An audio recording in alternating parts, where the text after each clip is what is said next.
دندون رو دندون. ریلکس کن خودتو. آفرین. یه فشار کوچیک.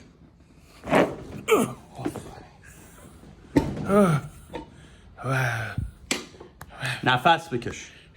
آفرین.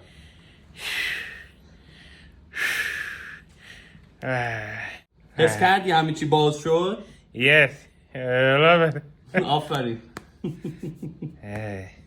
اون گردنت چون درد میکرد. بله. احساس کردی اون باز شد؟ بله خیلی از گردن تا کمم کشید. آره.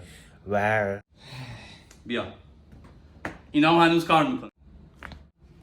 آفرین. Yes. دردش کمتر شد؟ درد نداری. خیلی عالیه.